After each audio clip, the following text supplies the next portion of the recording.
નમસ્કાર નમસ્કાર અને નમસ્કાર મારા પ્રિય વિદ્યાર્થી મિત્રો. આપ સૌને ખબર છે તે પ્રમાણે મહાવીર ક્લાસીસ ઓનલાઈન અને જે મહાવીર ક્લાસીસનું જ એક સોપાન છે અને એમાં મહાવીર ક્લાસીસ ટ્રાય કરી રહ્યું છે કે જે વિદ્યાર્થીઓને ગણિત માટે ઓછો રસ છે, રાઈટ, અથવા જે વિદ્યાર્થીઓને ગણિત ભણવાનું નથી ચાન્સ મળતો, જે વેકેશન દરમિયાન શાળાઓ બંધ હોય છે, ટ્યુશન્સ બંધ હોય છે, આ દરમિયાન વિદ્યાર્થીઓ 1 કલાક ગણિત છતાં પણ ભણતા રહે, એના પ્રયત્નના ભાગરૂપે મહાવીર ક્લાસીસ દ્વારા ઓનલાઈન લાઈવ ક્લાસીસ લેવાઈ રહ્યા છે. ઓકે, આ મહાવીર ક્લાસીસના ઓનલાઈન ક્લાસમાં તમે જોડાઓ તો તમને શું શું બેનિફિટ થાય છે એ સમજો. પહેલા તો પહેલું, તમને દર સોમથી શુક્રવાર સાંજે 7 થી 8 વાગ્યા દરમિયાન તમને આ લાઈવ લેક્ચર જોવા મળશે. ઓકે, 7 વાગ્યાનો ટાઈમ આપ્યો છે, પરંતુ અમે હંમેશા કહીએ કે 7 અને 7:10 ની વચ્ચે જોડાઈ જાઓ, લેટમાં લેટ 7:10 સુધી પૂર્ણ થઈ શકે, રાઈટ. ઉપરાંત તમારે અહીં આ યુટ્યુબમાં જોડાવવું હોય રાઈટ, તો આ સ્કેન કરી શકો છો. ઉપરાંત તમને આ લેક્ચરમાં જોડાવાના બેનિફિટ એ છે વિદ્યાર્થી મિત્રો, અહીં જે અમે પીપીટી યુઝ કરીએ છીએ, પાવરપોઈન્ટ પ્રેઝન્ટેશન યુઝ કરીએ છીએ, તમે એને ડાઉનલોડ કરીને પોતે પણ અભ્યાસ કરી શકો છો. એના માટે તમારે પ્રેક્ટિસ ઇઝી થઈ જશે. સ્ટડી મટીરિયલ તમને મળી જશે અહીંથી. લેક્ચર નોટ્સ, અહીં જે અમે લેક્ચર નોટ્સ લખીએ છીએ રાઈટ, એને ઇઝીલી તમે ડાઉનલોડ કરીને અને તમારા ડ્રાઈવ પર મૂકી શકો છો. ડેલી પ્રેક્ટિસ પેપર્સ એટલે કે હોમવર્ક સ્વરૂપે પણ તમને રેગ્યુલર મળતું રહેશે, રાઈટ. પણ આ બધું મળશે ક્યાંથી? આ બધું તમને મળશે વોટ્સએપ ગ્રુપમાં જોડાયા બાદ, રાઈટ. આ જે વિડીયો ચાલે છે ને એની નીચે જશો તો ડિસ્ક્રિપ્શન છે, ડિસ્ક્રિપ્શનમાં વોટ્સએપ ગ્રુપ છે, એના પર ક્લિક કરો અને ક્લિક કરશો એટલે અમારા વોટ્સએપ ગ્રુપમાં તમે જોડાઈ જશો. તમને જાણ ખાતર કહું કે આપણે પ્રકરણ 1 અને પ્રકરણ 2 બહુ જ સક્સેસફુલી પૂર્ણ કર્યા છે. બંને ચેપ્ટરને ઇન ડેપ્થમાં ચલાવ્યા છે. તમને કોઈ પણ કન્ફ્યુઝન હોય તો તે બંને ચેપ્ટરો જોઈ શકશો. આજે આપણે નવું ચેપ્ટરની શરૂઆત કરવા જઈ રહ્યા છે, જેનું નામ છે સંભાવના. પ્રકરણ નંબર 14, સંભાવના, રાઈટ. આ ચેપ્ટરનું વેઇટેજ પણ બહુ સારું છે. બેઝિક પેપરમાં લગભગ 8 માર્ક્સનું ચેપ્ટર પૂછાઈ જાય છે, જ્યારે સ્ટાન્ડર્ડ પેપરમાં 4 થી 5 માર્ક્સનું પૂછાતું હોય. પણ મહત્વનું છે, ચેપ્ટર ઇઝી છે, આવડે એવું છે બધાને, અને સાથે સૌથી મજાની વસ્તુ માર્ક્સ પણ સારા હોય છે, રાઈટ. તો શરૂઆત કરી. હમણાં મેં વાત કરી તમને સ્ટાન્ડર્ડ પેપર અને મેથ્સ બેઝિક પેપર, એના પર તમારે માહિતી જોઈતી હોય તો ચોક્કસ અમને મતલબ અહીં જે કમેન્ટ કરતા રહો તો અમે તમને એની માહિતી પણ આપીશું કે સ્ટાન્ડર્ડ લેવાય કે બેઝિક લેવાય, સ્ટાન્ડર્ડ લેવાથી બેનિફિટ શું થશે, બેઝિક લેવાથી શું બેનિફિટ થશે, ફ્યુચરમાં એની અસર શું હશે, બધું જણાવવામાં આવશે, રાઈટ. બીજું સૌથી અગત્યનું છે, આજે ધોરણ 12 સાયન્સનું અને 12 કોમર્સનું રિઝલ્ટ આવ્યું હશે, અને એ વિદ્યાર્થીઓને ખૂબ ખૂબ અભિનંદન. જે પણ વિદ્યાર્થીઓએ પોતાના ધારેલા માર્ક્સ લઈને આવ્યા તેના માટે ખૂબ ખૂબ અભિનંદન. પરંતુ જેમના ઓછા છે, કદાચ ધાર્યું એના કરતાં ઓછું છે, ગમ્યું નથી, તો ચિંતા કરવાની જરૂર નથી. આ તમારી જિંદગીનું લાસ્ટ રિઝલ્ટ નથી, બસ આ તો શરૂઆત છે. બસ એને એક્સેપ્ટ કરીને અને આગળ વધતા રહો. ઓકે, તો અભિનંદન તમામ 12માના વિદ્યાર્થીઓ. તો સૌથી પહેલા આપણે વ્યાખ્યા સમજીએ કે સંભાવના એટલે શું. હું વ્યાખ્યા કરતા એવું સમજુ,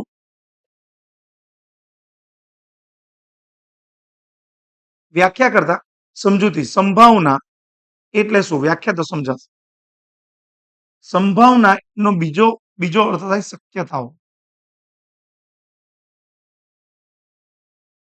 આપણે ઘણી વખત શરત લગાવતો હોઈએ, ખબર હોય, અને આઈપીએલ મેચ ચાલતી હોય ત્યારે આપણે કહેતા હોઈએ કે ચાલો ભાઈ આરસીબી જીતશે એવી શરત મારીએ, આપણે શું કહે, 70% આરસીબી જીતશે એવું લાગે છે, 70% જેટલી જીતે એવી લાગે છે. એનો મતલબ એ વ્યક્તિ પોતે જ એવું કહે છે કે 30% જેટલું લાગતું નથી કે આરસીબી જીતશે. જ્યારે હું એવું કહું કે 70% આરસીબી જીતે છે, તો એનો મતલબ એવો થયો કે 30% નહીં જીતે. ઘણી વખત આપણે કોઈ પણ બાબતે, જેમ કે માર્ક્સની વાત કરતા હોઈએ કે મારા 100માંથી અને 70 માર્ક્સ આવવાના છે, આવું કંઈક બોલતા હોય, રાઈટ. વરસાદ, આજે એવું લાગે છે કે વરસાદ પડશે, તો બીજો કે ના ના લાગે તો છે પણ 50-50 છે, 50% 50% છે. મતલબ આ બધું શું છે, આ બધું છે શક્યતાઓ. શું છે? શક્યતાઓ. અને આ શક્યતાઓને આપણે ગાણિતિક સંદર્ભમાં સમજવા જઈએ એને આપણે શું કહે છે? સંભાવના. એટલે કોઈ ઘટના ઉદ્ભવશે અને કોઈ ઘટના ઉદ્ભવશે કે નહીં એ બાબતની કેટલીક ગાણિતિક સમજૂતી એટલે આપણે સંભાવના લઈને ચાલી શકીએ છીએ. તો આ એક સિમ્પલ એક્ઝામ્પલ હતું કે સંભાવના કોને કહેવાય. રાઈટ. હવે ઘણા બધા એક્ઝામ્પલ્સ તમે લઈ શકો છો. સંભાવનાની સામાન્ય વ્યાખ્યા જોવા જઈએ, તમારી ચોપડી પ્રમાણે વ્યાખ્યા જોઈએ તો કોઈ ઘટના દરમિયાન, ઘટના એટલે પ્રયોગ, અહીં ઘટના પણ લખી છે. ઘટના માટે શક્ય પરિણામ, સોરી, હા, કોઈ પ્રયોગ દરમિયાન મિસ્ટેક, કોઈ ઘટના માટે શક્ય પરિણામો, શું છે? શક્ય પરિણામો અને કુલ પરિણામ ના ગુણોત્તરને, આ ગાણિતિક વ્યાખ્યા છે.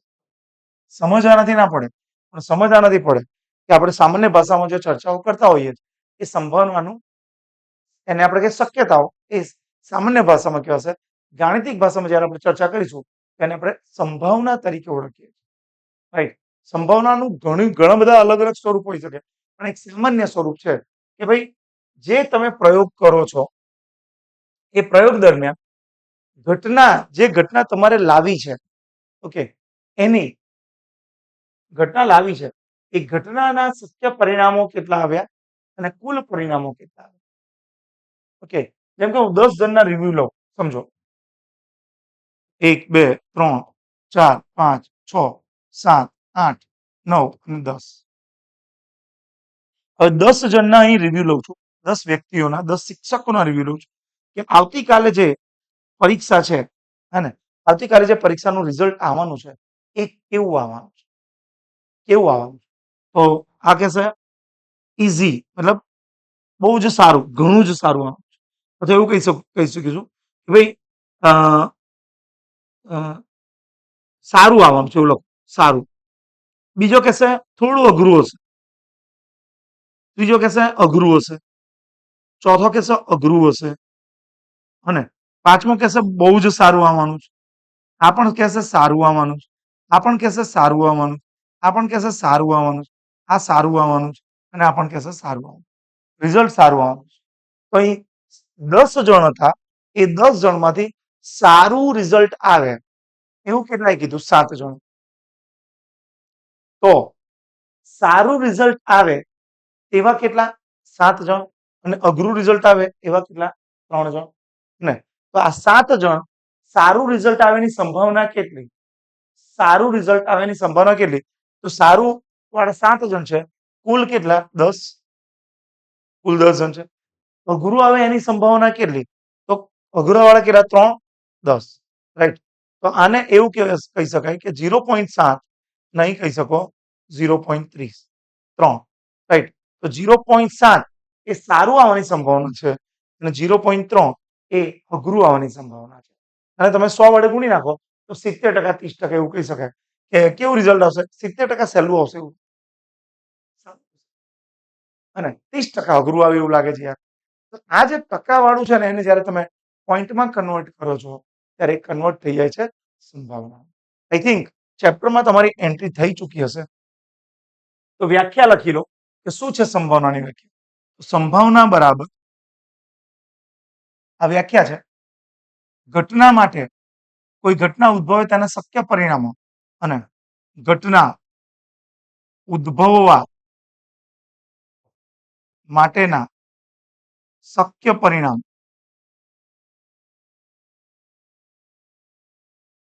સંભાવના એટલે શું?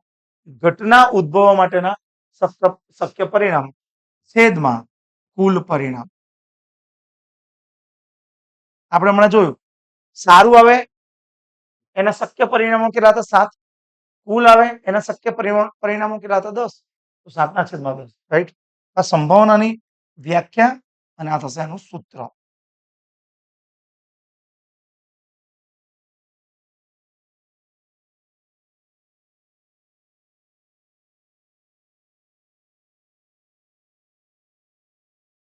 એનું સૂત્ર.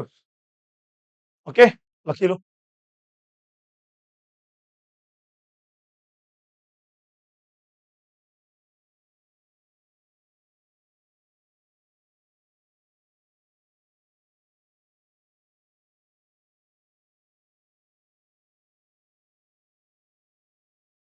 અને તેને કોઈ પણ સંભાવનાને કોઈ ઘટનાને એ નામ આપીએ અને કે ભાઈ નામ આપીએ ઘટના એ, ઘટના બી, ઘટના સી નામ આપીએ તો તેની સંભાવનાને પી ઓફ એ, આને શું કહેવાય? ઘટના એ ની સંભાવના. ઘટનાને અંગ્રેજીમાં પ્રોબેબિલિટી કહેવાય, માટે એને પી તરીકે લેવામાં આવે છે. પ્રોબેબિલિટી.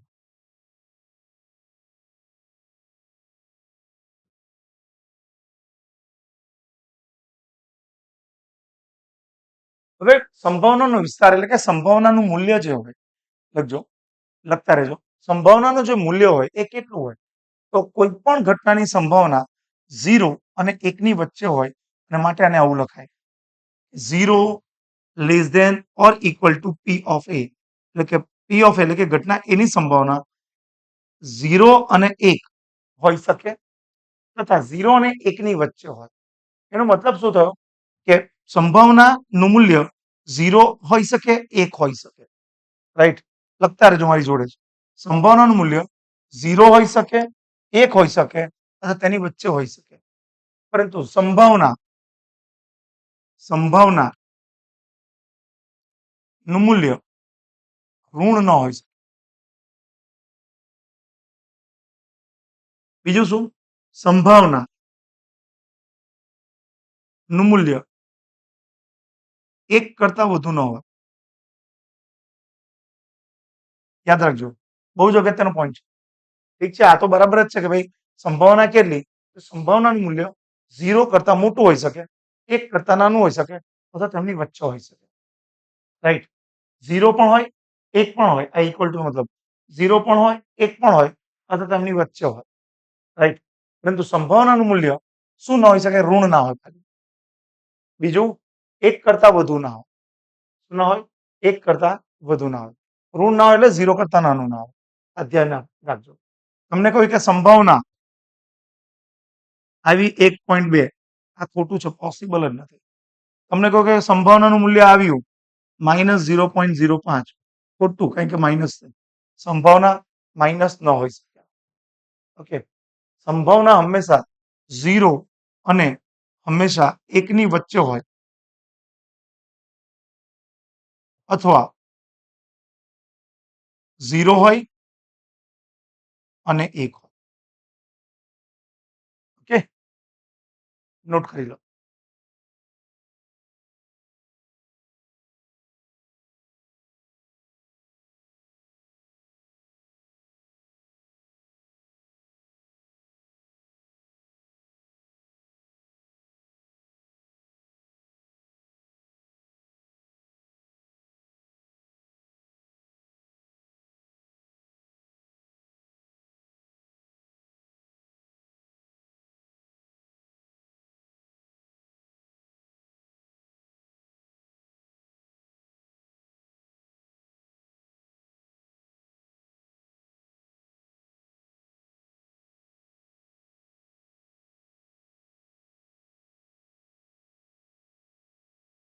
Okay, yes, good.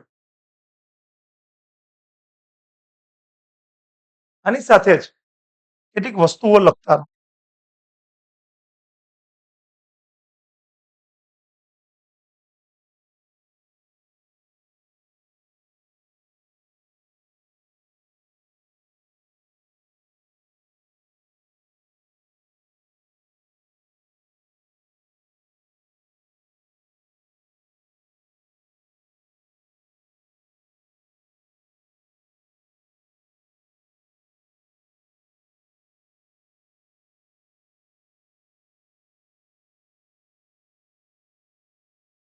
શું ધ્યાન રાખવાનું છે? મહત્વની વાત છે.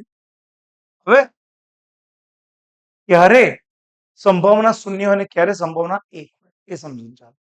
તો યાદ રાખો, ચોક્કસ ઘટના હોય, ચોક્કસ ઘટનાની સંભાવના એક હોય. એટલે શું ચોક્કસ ઘટના એટલે? આપણને ખબર છે ચોક્કસ ઘટના એટલે શું? એવી ઘટનાઓ જે થવાની જ છે, તમે હોવ કે ના હોવ, જે પણ થઈ જાય, એ કોઈ રોકી ના શકે.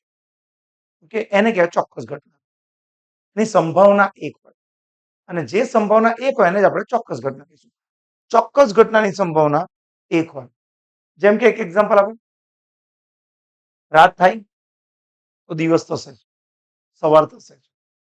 રાત પછી સવાર થાય ચોક્કસ ઘટના છે. ભલે 7 વાગે થાય કે 8 વાગે થાય કે 4 વાગે થાય. રાત થઈ છે તો સવાર થશે જ, એ ચોક્કસ. અને સાંજ થઈ છે તો રાત થશે જ. ફિક્સ જ છે અને કોઈ ઉલટાવી નહીં શકે. માટે એને કહી શકાય ચોક્કસ ઘટના. બીજું એક્ઝામ્પલ. સૂર્ય પૂર્વમાંથી ઉગે. સામાન્ય છે, કોઈ પણ ટીચર આનું ઉદાહરણ આપશે. સૂર્ય પૂર્વમાંથી ઉગે. હવે મને કહો, સૂર્ય પૂર્વમાંથી ઉગે એ કોઈ રોકી લેવાનું છે? ફિક્સ જ છે. તમે ઉત્તર દક્ષિણમાં હો, તમે ઊંધા લટકી ગયા હોય, તમે કૂદમ કૂદી કરો તો એક સૂર્યને કોઈ ફેર ના પડે, રાઈટ? સૂર્યને કોઈ ફેર ના પડે, માટે સૂર્ય પૂર્વમાંથી જ આવશે. રાઈટ? માટે સૂર્યને પૂર્વમાં ઉગવાની સંભાવના કેટલી? એક. ચોક્કસ ઘટના ફરજિયાત થશે, રાઈટ? જેમ કે સૂર્ય પૂર્વમાં ઉગે છે. જ્યારે અશક્ય ઘટના,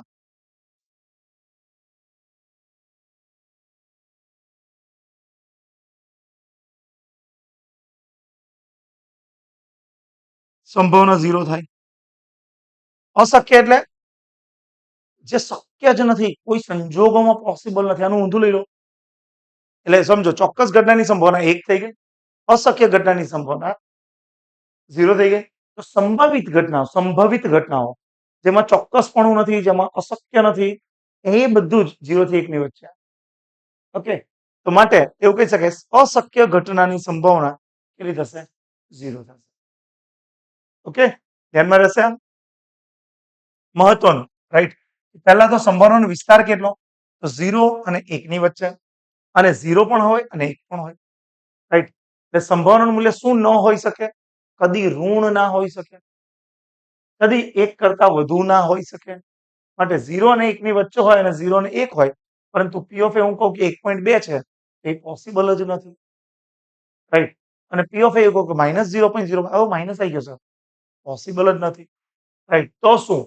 તો ચોક્કસ ઘટનાની સંભાવના કેટલી થશે? 1. ચોક્કસ એટલે ફિક્સ જ છે, થવાની જ છે. સૂર્ય પૂર્વમાંથી ઉગે જ છે અને સવાર પછી બપોર થવાની જ છે, અથવા સાંજ થઈ જાય તો રાત થાય, અથવા દિવસ અને રાત, દિવસ અને રાત, દિવસ અને રાત થવાના જ છે, રાઈટ? તો એની સંભાવના આપણે શું કહીશું? 1. અશક્ય ઘટનાની સંભાવના, હું તમને કહું સૂર્ય હવે આથમે જ નહીં, એટલે કે રાત થાય જ નહીં, પોસિબલ નહીં સાહેબ, બહુ જુઠ્ઠા છે, હે ને? તો માટે એવી ઘટનાઓની સંભાવના કેટલી થઈ જાય છે? 0 થઈ. Okay, right.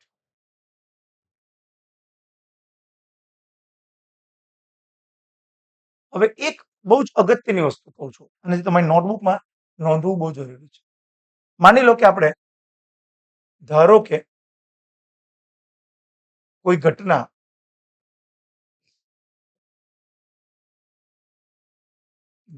એ છે, તેની ઉદ્ભવવાની સંભાવના, તેની ઉદ્ભવવાની સંભાવના P of A હોય. યાદ રાખજો, કોઈ એક ઘટના છે, ફિક્સ નથી, ચોક્કસ નથી, અને હોય તો એ કોઈ ફેર નહીં પડતો, પરંતુ કોઈ ઘટના એ છે, એની ઉદ્ભવવાની સંભાવના એ હોય, તો યાદ રાખજો, એ ઘટના ન ઉદ્ભવે, શબ્દ યાદ રાખજો, તો તેની ન ઉદ્ભવવાની સંભાવના P of A ડેશ કહેવાય. P of A ડેશ કહો અથવા P of A બાર કહો, ઘણી વખત આવું પણ કહેવાય. અને P of A ડેશ અથવા P of A બાર આ પણ કહેવાય. ન ઉદ્ભવની સંભાવના P of A ડેશ તરીકે ઓળખીશું. શું કીધું વાત કરી ખાસ જો કે કોઈ ઘટના એ છે તો આપણે જેવી રીતે કીધું ને કે વરસાદ પડશે યાર એવું લાગે છે. હા, તો આપણે શું કીધું? હા, વરસાદ પડશે. 70% વરસાદ પડશે. ઓકે. એ ઘટનાને 70% વરસાદ પડશે એ ઘટનાને P ઓફ A કહીએ. તો 30% નહીં પડે એવું પણ લાગે ને? તો એ નહીં લાગતું એને આપણે P ઓફ A ડેશ તરીકે રાઈટ. એ કોઈ ઘટના ઉદ્ભવે છે તો એવું બને કે એ ઘટના ના પણ ઉદ્ભવે. તો ઘટના ઉદ્ભવે અને ઘટના ન ઉદ્ભવે એને અલગ અલગ તરીકે ઓળખીશું. એટલે કે ઘટના ઉદ્ભવે એને P ઓફ A કહીશું અને ઘટના નહીં ઉદ્ભવતી એને P ઓફ A ડેશ કહીશું. ઓકે, તો બંને ઉદ્ભવે એટલે શું? P of A. ખાસ ધ્યાન આપજો. ઉદ્ભવે એ P ઓફ A અને ન ઉદ્ભવે એ કહેવાય P ઓફ A બાર અથવા P ઓફ A ડેશ, જે ગણો તે આને. રાઈટ. ન ઉદ્ભવે એને આપણે P ઓફ A ડેશ કહીએ. ઉદ્ભવે તેને P ઓફ A કહીએ અને ન ઉદ્ભવે એને P ઓફ A ડેશ કહીએ. તો આ બંનેનો સરવાળો જ્યારે કરશો, બંનેનો સરવાળો કરશો તો એક થશે. યાદ રાખજો, આ સૂત્ર બહુ જ અગત્યનું છે. બહુ જ અગત્યનું છે કે ભાઈ કોઈ ઘટના ઉદ્ભવે છે અને તે જ ઘટના નથી ઉદ્ભવતી. સર એવું કેવી રીતે થાય? એ ઘટના ઉદ્ભવે પણ અને ઘટના ના પણ ઉદ્ભવે. શક્યતાઓ છે. આપણે કહે ને કે લાગી ગઈ શરત અને આજે આરસીબી જીતવાનું છે પણ 100% જીતવાનું એ ખબર હોય. 100% જો જીતવાનું જ હોય તો કોઈ શું કહેવાય બેટ લગાવે જ નહીં. પણ એમાં શક્યતાઓ હોય. એટલે પેલો કહે કે ચાલો લાગી ગઈ શરત 70% જીતશે. એનો મતલબ એ શું કહે છે કે 30% નહીં જીતે. જે 70% શક્યતા છે જીતવાની એ 30% જીતવાની ન જીતવાની શક્યતા છે અને ભલે તમે હારવાની શક્યતા હોય. રાઈટ. તો P of A plus P of A dash બરાબર 1, જે બહુ જ અગત્યની વસ્તુ છે. તમારે ધ્યાનમાં રાખવું પડશે કે કોઈ ઘટના ઉદ્ભવે છે અને કોઈ ઘટના નથી ઉદ્ભવતી અને એ જ ઘટના કોઈ ઘટના ઉદ્ભવે અને કોઈ ઘટના ન ઉદ્ભવે એ બંનેની સંભાવનાનો સરવાળો કેટલો થાય? હંમેશા 1 થાય. હંમેશા 1 થાય. આ થિયરિટિકલ પોર્શન હતું જે એક અગત્યનું છે. એક માર્ક્સમાં કોઈક ના કોઈક જગ્યાએ કામ લાગશે આપણને. તમે કોઈ પોઈન્ટ બાકી હોય તો પહેલા લખી લો.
થિયરિટિકલ પાર્ટ જો પૂરો થયો હોય તો હવે આપણે ધીરે ધીરે દાખલાઓ પર જઈએ. કેમ કે આ પૂર્ણ થઈ ગયું છે. આ તમે આ અગત્યનો પાર્ટ છે, જોઈ લો.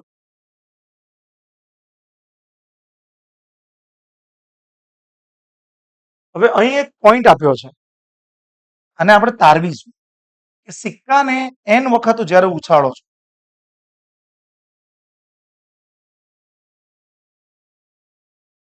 સિક્કાને n વખત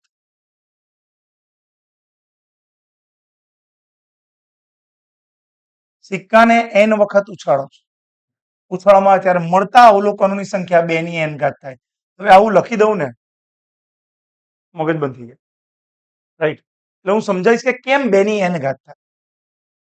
ઓકે, આને અત્યારે ભૂલી જાઓ.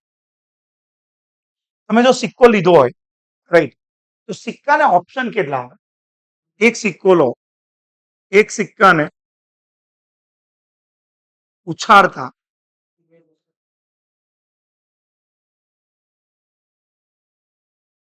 એક સિક્કાને ઉછાળતા મળતા ઘટકો. હવે મને કહો, સિક્કો ધારે કે ઉછાળ્યો તમે, રાઈટ, તો શું હશે? હેડ હશે, રાઈટ, હેડ હશે અથવા ટેલ હશે, રાઈટ. આ સિક્કો છે તો આગળનો ભાગ હેડ અને આ ટેલ હશે. બે જ ઓપ્શન હોય, બીજું હોય એની અંદર કંઈક ત્રીજું મળે તમને. તો હેડ અથવા ટેલ હોય, બે જ હોય. હેડને એટલે કે છાપ, કાંટો, રાજા, રાણી, તમે જે બોલે તે, પણ એને હેડ અને ટેલ કહીશું ગણિતની ભાષામાં. ખોટું છે, આ હેડ છે, આ શું છે? ટેલ છે. ઓકે, તો એચ અને ટી, આને ટૂંકમાં લખીશું એચ અને આને ટૂંકમાં લખીશું ટી. હવે એક સિક્કો લઉં ને હું ઉછાળું તો શું મળી શકે મને? હું 100 વખત ઉછાળું, 200 વખત ઉછાળું, 500 વખત ઉછાળું કે એક વાર ઉછાળું, તો મને તો ઓપ્શન મળશે એચ અને ટી માંથી, હેડ મળશે કાં તો ટેલ મળશે, બીજું કશું જ નહીં મળે, રાઈટ. તો આ છે એક સિક્કાને ઉછાળતા મળતા ઘટકો. શું મળે? તો એ મળશે એચ અને ટી. આ ખૂબ જ અગત્યનું છે, મજા આવે એવું છે, ખુશ થઈ જશો આ ટોપિકને ભણીને. એચ અને ટી. આવું કેમ થયું? કારણ કે સિક્કાને ઓપ્શન કેટલા હતા? બે જ ઓપ્શન હતા, હેડ કે ટેલ. ઉછાળ્યું તમે કેટલી વાર?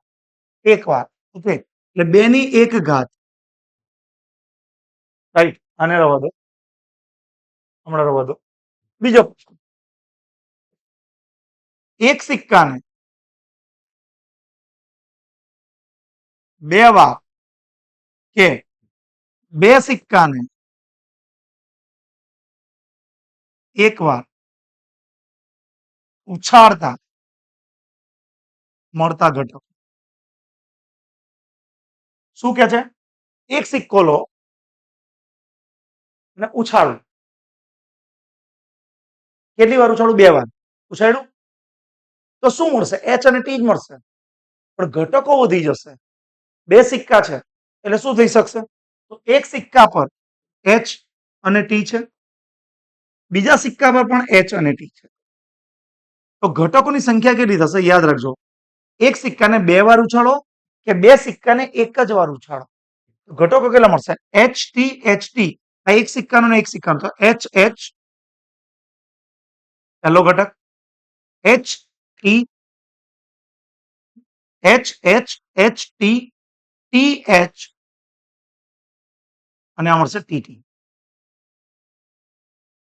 ઓકે, સિક્કાને એક વાર ઉછાળો તો એક જ ઓપ્શન છે એચ અને ટી, રાઈટ. આવું કેમ થાય સમજો. ધારો કે મેં એક સિક્કો ઉછાળ્યો, રાઈટ, અને મને મળ્યો એચ. ફરી સિક્કો ઉછાળ્યો અને મને મળ્યો એચ, તો એચ જ થઈ જશે. મેં સિક્કો ઉછાળ્યો તો મળ્યો તો એચ, બીજી વાર ઉછાળ્યો તો મને મળ્યો ટી, મારો ઘટક થશે એચ ટી. ઓકે, અત્યારે આ યાદ રાખીને દાખલાઓ જ્યારે ગણાવીશ ત્યારે તો અલગ જ લેવલ હશે, પરંતુ હમણાં મહત્વનું શું છે? કોન્સેપ્ટને સમજો. સિક્કાને એક વાર ઉછાળું છું તો બે જ હોય, એચ હોય ને ટી હોય, બસ, રાઈટ, એચ ટી. હવે એક સિક્કાને 2 વાર ઉછાળું કે 2 સિક્કાને એક વાર ઉછાળું? ઓકે, એક સિક્કાને કેટલી વાર ઉછાળું? 2 વાર ઉછાળું, અથવા 2 સિક્કાને એક સાથે ઉછાળું, એચ એચ ટી મળ્યું, રાઈટ. એચ અને ટી, તો શું મળશે? એક સિક્કાનો એચ ટી, બીજા સિક્કાનો એચ ટી, તો ઘટક શું મળશે? H H H T T H T T. 4 ઘટક મળે. એટલે અહીં કેટલા મળ્યા? અહીં એન મળ્યા 2, અહીં એન મળ્યા 4. ઓકે,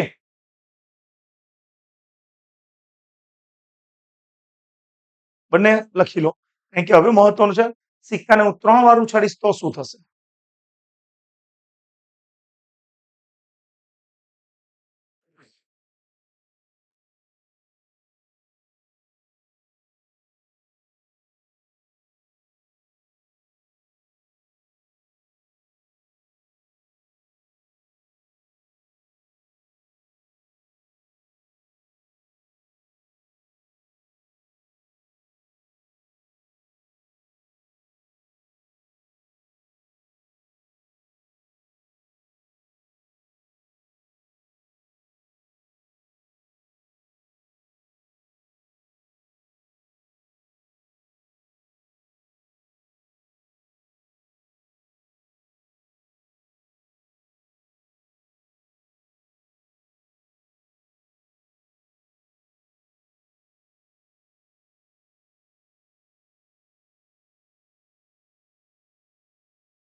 થઈ ગયું?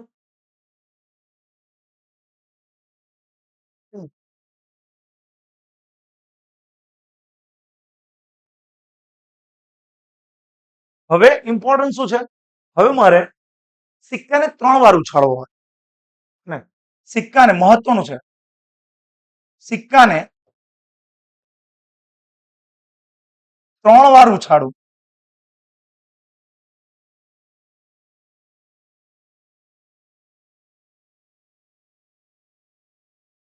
સિક્કા એક જ સિક્કાને 3 વાર ઉછાળું કે 3 સિક્કાને એક સાથે ઉછાળી દો. બંને સેમ જ. તો હમણાં શીખવાડી રીતે સિક્કાને કેટલા સિક્કા છે? 3 વાર. ઓકે. તો HT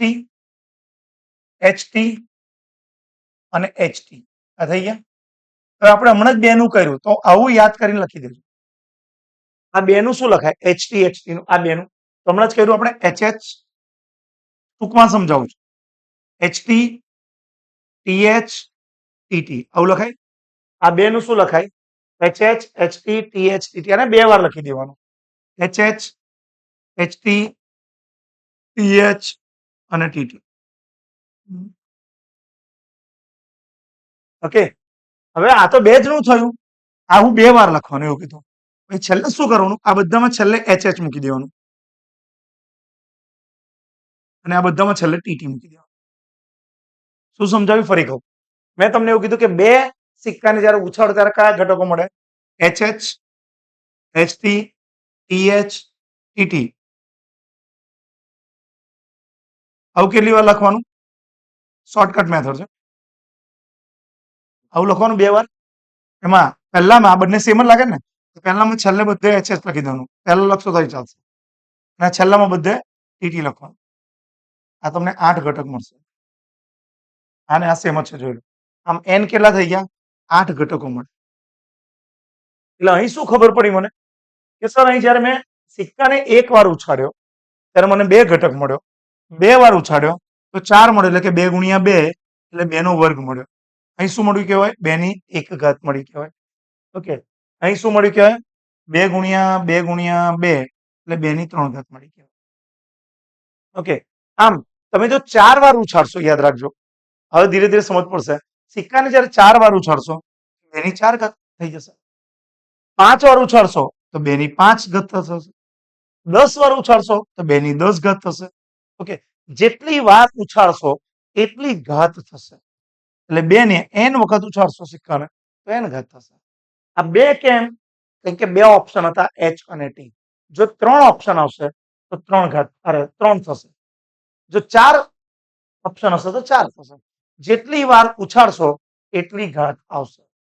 ઓકે. અહીં 2 ઓપ્શન માટે 2. જેમ કે પાસામાં યાદ કરો, પાસાને કેટલા ઓપ્શન હોય? પાસો 1 2 3 4 5 6, રાઈટ? તો 6 આવશે નીચે. અને 1 વાર ઉછાળશો તો 6 ની 1, 2 વાર ઉછાળશો તો 6 ની 2, 3 વાર ઉછાળશો તો 6 ની 3 ઘાત, રાઈટ?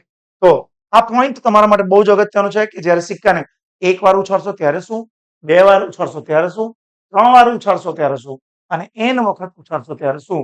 2 ની n.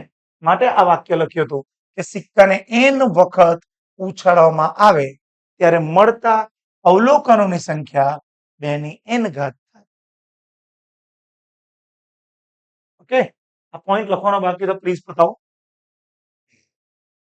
અને છેલ્લું એક ઉદાહરણ લઈ લે પાસા.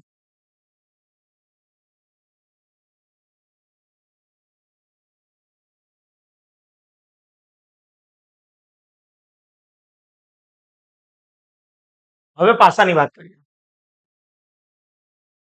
હા, અહીં પણ એક્ઝામ્પલ્સ આપ્યા જ છે, જોયું, રાઈટ? આ તમને જે મેં હમણાં સમજાવ્યું તે જ પોઈન્ટ છે.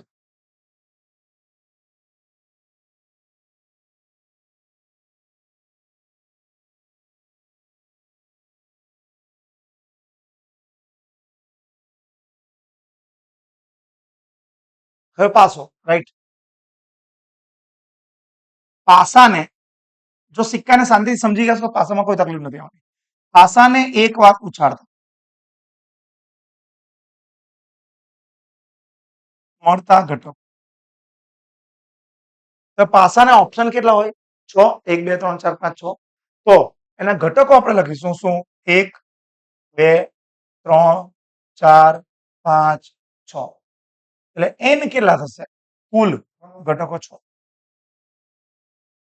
ઓકે અને તેવી જ રીતે પાસાને બહુ જ અગત્યનું છે પાસાને 2 વાર ઉછાળો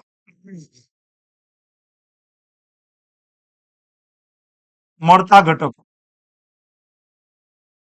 એટલે પાસો લીધો બંનેને એક સાથે ઉછાળો તો એક પાસાને 2 વાર ઉછાળો તો શું બનશે આવી રીતે લખવાનું હમણાં જે રીતે તમને લખાયું હતું h અને t અને h અને t અહીં લખવાનું 1 2 3 4 5 6 આ એક પાસાનું અહીં 2 વખત ઉછાળવાનું છે 1 2 3 4 5 અને 6 એટલે 2 પાસા હતા તો બંને પર 1 2 3 4 5 6 આંકડા હશે હવે મારે કુલ ઘટકો લાવવા હોય રાઈટ હું કેવી રીતે લખીશ 1 ને બધા જોડે એટલે હું લખીશ 1 1 કેવી રીતે આ 1 1 1 2 1 3 1 4 1 5 1 6 આવી રીતે લખીશ 1 1 1 2 1 3 1 4 1 5 અને 1 6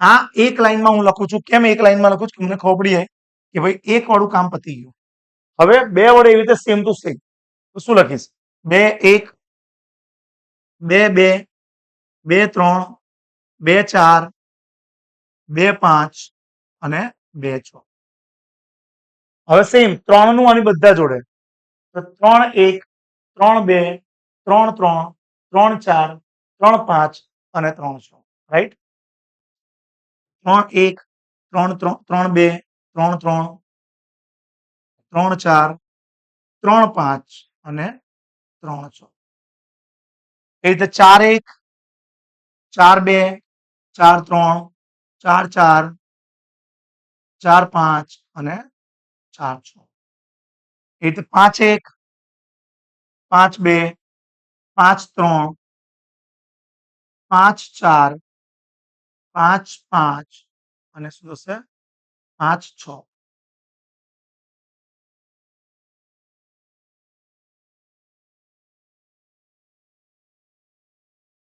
5 6 અને લાસ્ટ 6 1 બરાબર આ 6 ના બધા જોડે શું લખશો 6 1 6 2 6 3 6 4 6 5 અને શું થશે 6 6 આમ આ કેટલા ઘટકો થયા તો જોઈ લો અહીં આ 6 6 6 એટલે ટોટલ કેટલા થયા 36 ઘટકો થયા હમણાં સમજાયું હતું 6 એટલે 6 ની 1 ઘાત અને અને આ એટલે 6 ની 2 ઘાત આવું કેમ ઓપ્શન કેટલા હોય પાસામાં કેટલા ઓપ્શન હોય 1 2 3 4 5 6 ઓપ્શન માટે અહીં 6 ની 1 ઘાત ઓપ્શન અને ઉપર ઉછાળવાના એટલે કેટલા ઓપ્શન શું હોય યાદ રાખવાનું ઓપ્શન શું હોય તે અને કેટલી વાર ઉછાળવાની સંખ્યા આ રીતનું હોય તો અહીં ઓપ્શન કેટલા હતા અહીં પણ 6 જ છે કારણ કે 500 છે એટલે 6 ઓપ્શન ઉછાળે કેટલી વાર 2 વાર માટે 6 ની 2 36 મહત્વનું છે અને હવે નેક્સ્ટ લેક્ચરમાં આપણે કરીશું આને આધારે દાખલાઓ સિક્કા અને પાસાને આધારિત દાખલાઓ આપણે નેક્સ્ટ લેક્ચરમાં કરીશું ત્યાં સુધી તમારે આ પોઈન્ટને સમજી લેવાનું છે અત્યારે કે અચ્છા ઓકે સમજી ગયા આપણે કે ભાઈ સિક્કા અને પાસાને કેટલા ઘટકો મળે એ ડિપેન્ડ કરે છે કેટલી વાર એને ઉછાળો છો રાઈટ હવે પછીનો એક લેક્ચર હશે સ્પેશિયલી માત્ર સિક્કા અને પાસાને આધારિત દાખલાઓની ગણતરીના ઓકે ચેપ્ટરમાં તમને 4 કે 5 મેક્સિમમ લેક્ચરમાં આ તમારું ચેપ્ટર પૂર્ણ થઈ શકશે પરંતુ એને લાઇટલી ના લેતા છે ઈઝી પણ પૂછાય છે વધારે મેચ માટે કમ્પલસરી આપણે ફોકસ કરવું જોઈએ ઓકે તો મારા ખ્યાલથી આજના લેક્ચરમાં તમને મજા આવી હશે સંભાવના શું છે એ સમજાઈ ગયું હશે રાઈટ સંભાવનાઓ તમને આ સમજાવ્યું હતું આ મહત્વનો પોઈન્ટ હતો બાકી હોય તો પ્લીઝ નોંધી લેજો અને સંભાવનાની વ્યાખ્યા તમને સમજાઈ હતી ઓકે મૂળભૂત ઘટનાઓની પછી તમને ચર્ચા કરી લઈશ આ સૂત્ર લખાવડાવ્યું હતું વ્યાખ્યા હતી ઓકે ઓકે વિદ્યાર્થી મિત્રો તો આઈ થિંક આ ચેપ્ટરમાં તમને મજા આવી હશે સમજ પડવા લાગી હશે પરંતુ તમે આ લેક્ચરને વધુમાં વધુ લોકો સુધી શેર કરો તેના માટે તમે તમારા સોશિયલ મીડિયા પર આ લેક્ચર મૂકી શકો છો તમારા મિત્રોને મોકલી શકો છો જેથી આ વેકેશન દરમિયાન જેટલા પણ વિદ્યાર્થીઓ છે એ પણ આ ચેપ્ટર્સને શીખે અને ગણિત પ્રત્યે વધારે પોતાનો રસ કેળવી શકે. અહીં જોડાવા માટે તમારે મહાવીર ક્લાસીસ ને સર્ચ કરવાનું છે. એમાં મહાવીર ક્લાસીસ ઓનલાઈનના આગળના 2 ચેપ્ટર પ્રકરણ 1 અને પ્રકરણ 2 ના તમામ તમને વિડીયો મળી જશે. ઉપરાંત તમે અમારા ગ્રુપમાં પણ જોડાઈ શકશો, વોટ્સએપ ગ્રુપમાં. વોટ્સએપ ગ્રુપમાં કેવી રીતે જોડાવાનું છે? અમારા વોટ્સએપ ગ્રુપમાં જોડાવા માટે આ જે વિડીયો ચાલે છે એની નીચે એક ડિસ્ક્રિપ્શન છે. એ ડિસ્ક્રિપ્શન પર ક્લિક કરો તો જોશો તો નીચે વોટ્સએપ ગ્રુપની લિંક હશે. ક્લિક કરો અને જોઈન થઈ જાઓ. એનો બેનિફિટ શું છે? અહીં જોડાવાથી તમને આપણને જે આ પીપીટી છે તે મળી જશે, સ્ટડી મટીરિયલ છે, લેક્ચર નોટ્સ છે જે અમે હમણાં લખ્યું છે એ તમે ઇઝીલી ડાઉનલોડ કરી શકશો અને ડેઈલી પ્રેક્ટિસ તમે કરી શકશો, રાઈટ? તો તમારા મિત્રો સુધી આ લેક્ચરને પહોંચાડો તેવી આશા રાખીએ અને આપ પણ જોડાતા રહો અને તમે જુઓ ધીમે ધીમે તમને મેથ્સ માટે એક અલગ પ્રેમ જાગતો રહેશે, રાઈટ? તો થેન્ક યુ સો મચ વિદ્યાર્થી મિત્રો. મળીએ નેક્સ્ટ લેક્ચરમાં. ત્યાં સુધી બાય બાય, ટાટા.